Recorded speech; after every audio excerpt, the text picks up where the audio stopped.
నా ఉద్దేశం నేను వస్తాను పలానా టైం కంటే మేకప్ వేసుకుని రెడీ అయ్యి ఉంటాను. నాకు అలా ఇష్టం లేదు. న్యాచురల్గా చూడాలి ఆ పిల్లని ఎట్లా అంటే నాకు అని న్యాచురల్గా ఎలా ఉంటుందో చూడాలి. సరే చెప్పకుండా పొద్దున 7 గంటలకు వెళ్ళాను ఇంటికి. పొద్దున 7ంటికి ఇంటికి వెళ్ళి అప్పుడే పిల్ల వచ్చే తలుపుకి అప్పుడే నిద్రలేసి నాకు గౌకు లోపలికి వెళ్తాను. ఏం వద్దు నువ్వేం మొహం కడుక్కుంటారు, స్నానం చేసుకుంటారు, ఏం వస్తలేదు.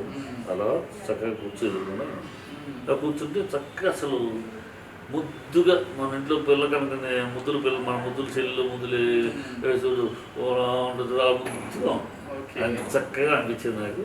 ఇమ్మీడియట్గా వాళ్ళ నాన్నగారు చెప్పేశారు, మీరు హోటల్కి రండి, అప్పుడు షో హోటల్లో దిగాను నేను, మీరు హోటల్కి వచ్చేయండి, ఒక 10:30కి రండి. ఇంట్లో పూర్తి సహకారం ఉందా సౌందర్య గారికి? ఎందుకంటే చెప్తా, ఆ విషయం చెప్తా. అది చెప్పాను. 10:30 రమ్మన్నాను. వచ్చాడు. ఆయన వచ్చేసి అగ్రిమెంట్ రెడీ చేసేసి 25,000 రెమ్యునరేషన్, 5,000 అడ్వాన్స్, 3 సినిమాలు నాకే చేయాలి, 3 సినిమాల తర్వాత బయట చేయాలి అని ఒక కండిషన్ కూడా పెట్టాను. ఆ కండిషన్ నేను ఎందుకంటే పెట్టానంటే గౌకులు ఏదైనా మధ్యలో వేరే సినిమా చిన్న సినిమాలు చేసేసి ఏదైనా అయిపోయిందంటే మనకి ఇమేజ్ దెబ్బతింటుంది మన సినిమాలో చేయడం. అందుకని ఫ్లాప్ సినిమాలో చేసిందంటే అందుకని కండిషన్ ఉన్న పెట్టాను.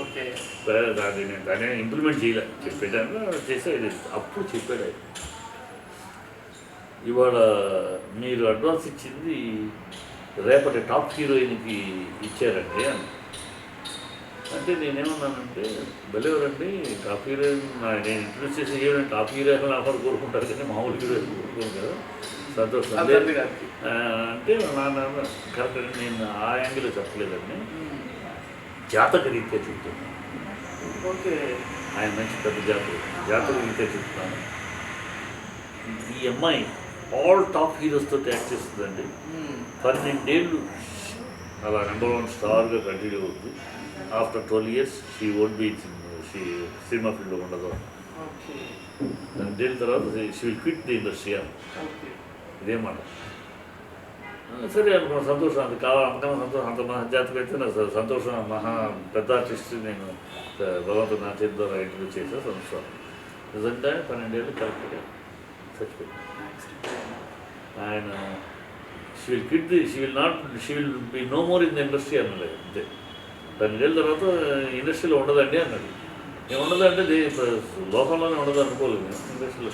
ఆ అమ్మాయికి పెళ్ళి కూడా నేను చెప్పా, పెళ్ళికి పెళ్లి చేసుకుంది కదా, పెళ్లి చేసుకుంటే సార్ అమ్మా అయిపోయింది, మీ నాన్నగారు చెప్పిన జాతకం అయిపోయింది, 12 ఏళ్ళు అన్నారు, పెళ్లి కూడా చేసేసుకుంటున్నాం, ఇక మీ ఆయన నిన్న సినిమాలకు రానివ్వడేమో, సినిమా వీళ్ళు ఉండవని కూడా నేను అనుకుంటే అంటే ఆ పిల్ల ఉంది భగవంతుడు పలికిస్తాడు అన్నమాట. అది కాదా సార్, నేను చెయ్యను అంటే కూడా ఊరుకుంటారంటే తెలుగు ఇండస్ట్రీ, తమిళ ఇండస్ట్రీ నా వయసుకు నాకు తగినట్టు క్యారెక్టర్లు సృష్టించుకుంటారు కానీ నన్ను వద్దంటారా? నేను చేయనుంటే మాత్రం వదులుతారా? నేను చచ్చే వరకు యాక్ట్ చేస్తానే ఉంటాను సార్. ఈ ఒక్క విషయంలో మా నాన్నగారు జాతర తప్పిపోతుంది, తప్పలా. అట్లా ఆయన ఏంటంటే ఆయన ఎట్లా అంటే ఆయన సినిమా ఆయన వేదాంతం రాఘవయ్య గారు పెద్ద డైరెక్టర్, ఆయన దగ్గర కో డైరెక్టర్. తర్వాత కన్నడంలో అనేక స్టోరీ కథలు రాశాడు, డైరెక్షన్ చేశాడు, కన్నడంలో సినిమాలు కూడా తీసాడు. ఆయన నష్టపోయి ఉన్నాడు ఆ టైం కంటే ఈ పిల్లల్ని ఇంట్రడ్యూస్ చేసే టైంకి బాగా నష్టపోయి ఉన్నాడు. కానీ ఆయన జాతకం అనేది గట్టి నమ్మకం. నా జాతకం ఆయన జాతకం కూడా నేను పోతుందని తెలుసు అండి, అయినా సరే మరి పోతుందని తెలిసి మరి ఎందుకంటే అసలు పోతుందని తెలిస్తే ఆగిపోగలిగితే జాతకం ఇంకేముందండి, పోతుందని తెలిసినా మనం ఏదో రకంగా చేస్తాం, పోగొడతాం. అది నా కూతురు జాతకం వస్తుంది నాకు. అలాగే మంచి ఐశ్వర్యంలో కూతురు మంచి పీక్లో ఉండగా చనిపోయాడు, పీక్లో ఉండగానే హ్యాపీగా వచ్చిపోయాడు. మొదటి సినిమా భానుచంద్ర గారు, ఫస్ట్లో హీరో భానుచంద్ర. అందులో ఒక తమాష కూడా ఉంది. ఫస్ట్ డే సీన్ అయినాక, ఫస్ట్ డే షూట్ చేసినాక ఏడ్చేసింది పిల్ల. ఎందుకు? నేను చేయను లవ్ సీన్, నేను చేయను ఏడ్చేసింది. చేయనంటే చేయను కూర్చునేసి.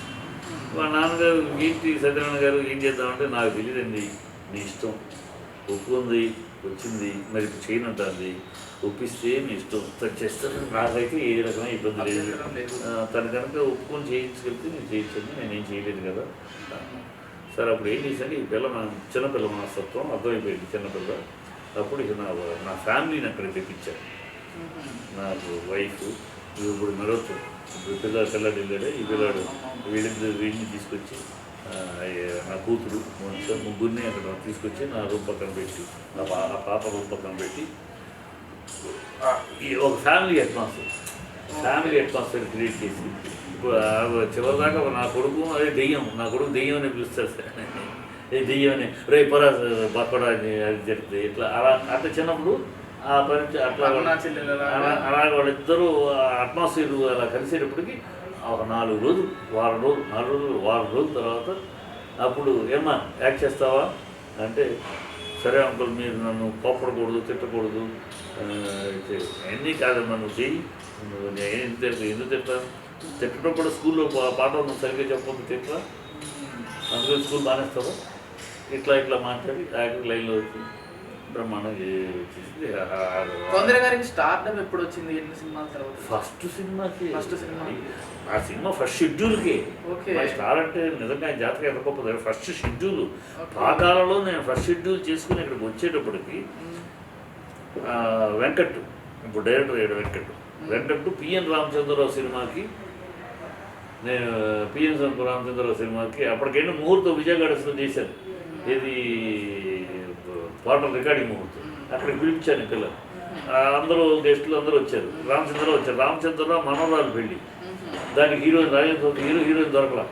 అప్పుడు చూస్తాను ఎప్పుడైతే నా ఫస్ట్ షెడ్యూల్ అయిందో నా దగ్గరికి వచ్చాడు వెంకటని పంపించి తను ఫోన్ చేసి అక్కడికి పంపించి నాకు హీరోయిన్ డేట్లు అయిపోతున్నాయి హీరోయిన్ దొరకలేదు అన్న మీరు పెద్ద సినిమా కదా హీరోయిన్ ఇవ్వండి అంటే అదెట్లా నేను నా సినిమా లేట్ అవుద్ది నేను తప్పప్పుడు కొట్టేస్తావు రాజేంద్ర అది కృష్ణ బాగుంటుంది పెద్ద కథ రైట్ కదా 3 షెడ్యూల్ జనాల్లో షెడ్యూల్ ఇక్కడ షెడ్యూల్ ఉంది నేను చాలా కష్టం కదా అంటే అన్న నేను మంచి సినిమా కృష్ణ మా రాజేంద్ర ఫామ్లో ఉన్నారు కదన్న కనుక చెత్త సినిమా అవుతుంది ఫామ్ ఉంది నాకు ఇవ్వు సర్లే అని డేట్ రిలీజ్ చేశాను. అలాగే తమిళ్ డైరెక్టర్ సినిమా ఏది మొదట విడుదలైంది? మనోహర్ తమిళ్లో డైరెక్టర్ రవికుమార్ అని అతను నా బాయ్ ఫ్రెండ్ వచ్చాడు మన దీనికి చూసి తనకి కార్తిక్ని ముత్తురామన్ కొడుకు కార్తిక్ వాడు ఫస్ట్ పిక్చర్ ఆ హీరోగా చేస్తున్నాడు. అన్న ఇలాగన్నా నేను ముత్తురామన్ హీరో కొడుకుని కార్తిక్ని హీరోగా ఇంట్రడ్యూస్ చేస్తున్నాను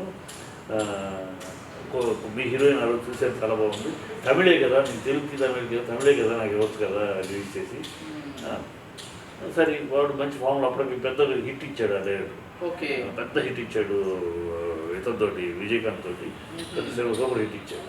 సో ఓకే పెద్ద డైరెక్టర్ కదా వీటిని రిలీజ్ చేశాడు. ఈ 2 సినిమాలు హిట్టే అటు తమిళ్లో హిట్ తెలుగు అమ్మాయి స్టార్టింగ్ అంటే మన సినిమా అయ్యేటప్పటికే నాకు హిట్ హీరోయిన్ ఎక్కువ తెలుగులోనే చేశారు అనుకుంటా. తమిళ్లో టాప్ హీరోస్ తోటి కమల్ హాసన్ తోటి రజనీకాంత్ తోటి ఒక శరత్ కుమార్ తోటి పెద్ద సినిమాలు చేసింది. తెలుగులో అందరితో అమితాబ్ బచ్చన్ తోటి కూడా చేసింది. అవును అమితాబ్ బచ్చన్ తోటి నా నాన్న అన్నట్టు అందరు ఆల్ టాప్ హీరోయిన్స్ తోటి చేసింది హీరోస్ తోటి. సో మీకు ఆ మరణ వార్త ఎప్పుడు తెలిసింది మీకు? అసలు ఎన్ని గంటలకి మరణ వార్త దేనికి తెలుసు? ఆ అమ్మాయి తెలుగు ఇండస్ట్రీకి రావడానికి కాకుండా దురదృష్టవశాత్తు ఆ అమ్మాయి మరణానికి ఇండైరెక్ట్గా కారకుండా అదేంటి సార్ ఎలా? బీజేపీ నేను పార్టీ అప్పటికి 87 నుంచి బీజేపీలో ఉన్నాను. బీజేపీ ఎలక్షన్ క్యాంపెయినింగ్కి ఆ అమ్మాయిని పిలవడం జరిగింది. విద్యాసాగర్ గారికి అక్కడ నుంచి ఇంద్రసేన్ రెడ్డి గారికి అక్కడ నుంచి కిషన్ రెడ్డి గారికి ముగ్గురికి ప్రాపగాండ చేయడానికి మాట్లాడటం జరిగింది. ఎమ్మెల్యేలు ప్రాపగాండ కోసం మాట్లాడాను. ఓకే అంటే మధ్యాహ్నం వచ్చేసేసి పొద్దున్నే మార్నింగ్ వచ్చేసేసి హెలికాప్టర్లో చేసేసి అమ్మాయి నెక్స్ట్ డే మెడ్రాస్లో షూటింగ్ అందుకని నైట్ ఫ్లైట్కి హెలికాప్టర్లో ఈవినింగ్లోపు అక్కడ చేరిపోయేటట్టు మెడ్రాస్ చేరిపోయేటట్టు లగేజ్ వాళ్ళు వేసి వచ్చేస్తారు అన్నట్టు ప్లాన్ చేసుకుంటాం. దురదృష్టవశాత్తు ఏమైందంటే ఈఎంఐ కోసం ఫిక్స్ చేసిన హెలికాప్టర్ ములాయం సింగ్ దగ్గర ఉంది. ములాయం సింగ్ అంత ముందు రోజు అతను దాన్ని వదిలేయాలి, అది ఈఎంఐకి రావాలి మనం వచ్చేసి హెలికాప్టర్. ఇప్పుడు ఉన్నప్పుడు ముందు ఆయన చేసేసి దారిలో ఇంద్రసేన రెడ్డికి ఫైనల్గా కిషన్ రెడ్డి 7:30 దాకా టైం ఓకే. నువ్వు చేసేసి నైట్ ఫ్లైట్ చెన్నై వెళ్ళిపోదు కానీ ఓకే. అని చెప్పి ప్లాన్. అది వాళ్ళ అన్నయ్య అంటే నా బ్యాడ్ అతని చావు అలా తనుకుంటూ వచ్చింది. అలానే ఏమన్నంటే అన్నారు, అదేంటి సార్ మీ పోయే విజయశాంతినేమో హెలికాప్టర్లో ప్రాపకాండ చేసింది, 5-6 ఎక్కువ ప్లేస్ కవర్ చేసింది, మీరు కారులో అంటే ఎక్కడ కవర్ చేస్తాం, మీ హీరోయిన్ కారులో తిరిగి ఇంత స్ట్రెయిన్ అయ్యి రేపు పొద్దున్న షూటింగు ఎక్కడంటే అయ్యో బలేవాడున్నా అట్లా స్ట్రెయిన్ చేయాలి కాదు, నా హీరోయిన్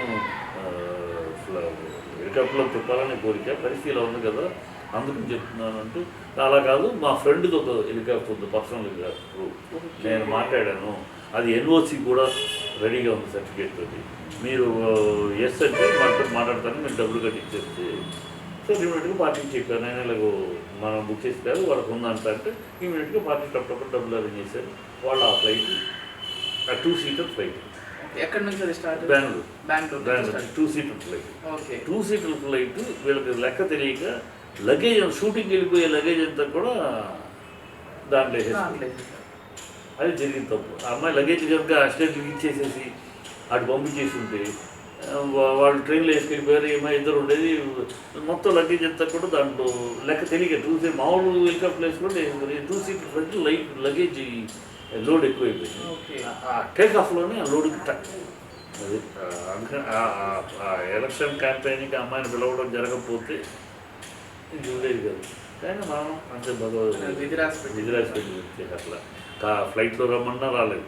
అసలు నేను మాట్లాడటం అంత టెన్షన్ షెడ్యూల్లో రమ్మంటే అందరూ అడిగారు కనుక నేను నా హీరోయిన్ కనుక అడిగితే వస్తానని అడిగాను. బాబు ఇమీడియట్గా ఒప్పుకుంది. మన తర్వాత హెలికాప్టర్ దొరకపోవడం, ఫ్లైట్లో రమ్మంటే రానని అంటే ఇంత స్ట్రెయిన్ పడాలని అతను కొంచెం ప్రెస్టేజ్ ఫీల్ అవటం. విజయశాంతిని తిట్టారు, మమ్మల్ని ఇట్లా తిట్టారా విజయశాంతి గారు కాంగ్రెస్ బీజేపీ అట్లా. ఏ సినిమా చేశారు సౌందర్య గారు చివరిగా? ఏ సినిమాలో యాక్ట్ చేసేటప్పుడు? చివరి సినిమా నా సినిమానేనండి, గెలుపు. చివరి సినిమా సినిమా ఆ రోజు ఇంటర్వ్యూ కూడా ఇచ్చింది. ఇంటర్వ్యూలో కూడా మీరు అంటే మోహన్ బాబుది కూడా సినిమా, నా సినిమా చివరిదా, నా సినిమా చేసి మోహన్ బాబు సినిమా చేసిందా లేకపోతే ఆ సినిమా షూటింగ్ అయిన ఆ సినిమా చేసిందా? రెండు ఒకే టైంలో ప్రెస్ అడిగారు. రామోజీ ఫిల్మ్ సిటీలో ఆ షూటింగ్ అయిపోయినా ప్రెస్ అడిగారు, ఎవరికి ఇంతవరకు ఇంత మీ కెరియర్లో 10 ఏళ్ళ మీ కెరియర్లో ఎవరికి గెస్ట్ ఆర్టిస్ట్గా చేయలేదు మీరు, ఒక ఫస్ట్ టైం మీరు ఒక అతిథి పాత్రలో చేస్తున్నారు తిరుపతి చిట్టిబాబు గారికి, ఏంటి దాంట్లో ఏంటి ఆ విశేష పాత్ర మీకు అంత బాగా నచ్చిందా అని అడిగారు.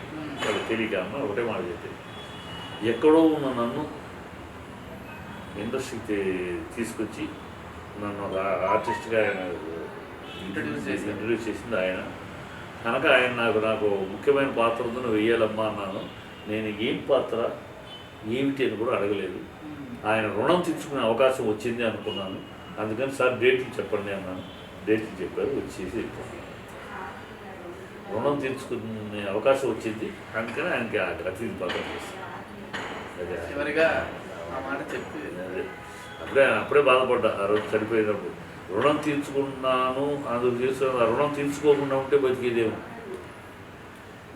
కానీ ఇంకా విధి అన్నీ అలా కలిసి వచ్చాయి. వాళ్ళ నాన్నగారు చెప్పడం అన్నీ కరెక్ట్గా చెప్పడం ఆటోమేటిక్గా అన్నీ కరెక్ట్గా. ఆ నాన్నగారు మహర్జాతకుడు, చెప్పింది మాత్రం అక్షర బొలుపల పిల్ల విషయం అంటాము. అందుకని ఒక్కోసారి కొన్ని జాతకాలు వేస్ట్ వీళ్ళు టీవీ 9 అంటే ఉంటే కూడా నేను అనేది చదివి వాళ్ళకి నా అనుభవంలో నేను చూశాను. మరి ఏం చెప్పాలి, ఆయన జాతకమే చెప్పాడు. మరి జాతకం చెప్పిన అక్షరాలు దానికి జరిగింది. సౌందర్య విషయంలో దానికి ఏం చెప్పలేదు. Thank you sir, thank you so much. మరెన్నో ఇలాంటి సినీ విశేషాలని మీ నుంచి తెలుసుకోవాలని కోరుకుంటున్నాం భవిష్యత్తులో. Thank you sir, thank you.